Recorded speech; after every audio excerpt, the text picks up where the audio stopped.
Hi everybody, welcome to Live After 5. Marie here. Just jumped on this evening to give you a few tips if you're thinking of buying an investment property and maybe it's your first time looking into the option of buying an investment property. So here are a few top tips I would give my friends and family if they ask me that question. So first off, you need to do is if you identify a property that you think might be suitable, you should just, even if you Google RPZ calculator and you can check if the property is in a rent pressure zone, then you need to look into if the property has been rented any time in the past 24 months and what level the rent was.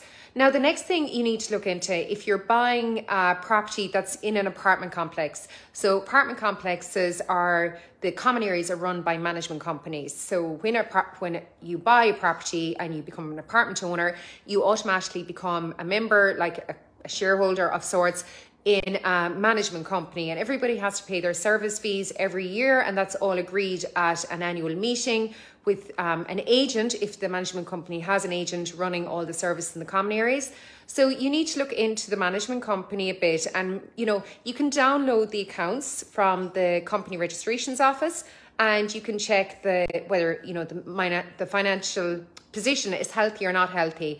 The other thing you should consider as well is neighborhood and what is happening in the immediate area. So, if you're investing in a property, is there any other development happening in the immediate area that might be beneficial to any prospective tenants you may rent to?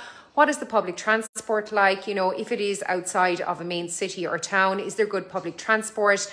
Is it, within easy access to schools and so on? Because if it's maybe very remote in the middle of nowhere, some tenants may not live out their lease, or they may move out quickly at the end of a lease if, access becomes an issue for them. So immediate area is very important. The other thing is if you are thinking of investing in a rural property and you want to rent it out and get good tenants for the property, it is absolutely essential that you can obtain good high-speed quality broadband.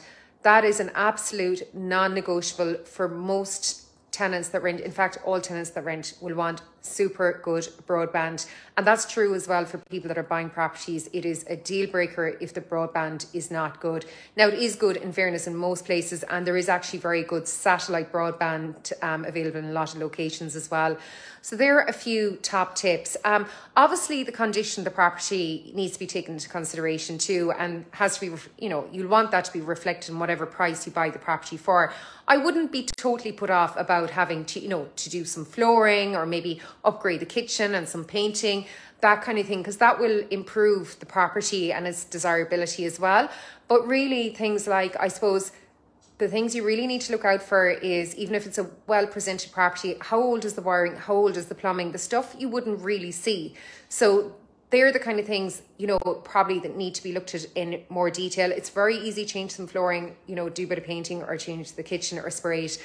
But things like wiring, plumbing, get a good understanding of how old that is, or maybe has there been any improvements or upgrade works carried out on it. So look, folks, if you need any more information or we can be of assistance, just direct messages on our page. Check out our website, libertyblue.ie, and click on buyers. We've got some great investment properties on the market at the moment, and would be delighted to hear from you if anybody would like to arrange viewing. Thanks for watching, everybody. Have a great evening.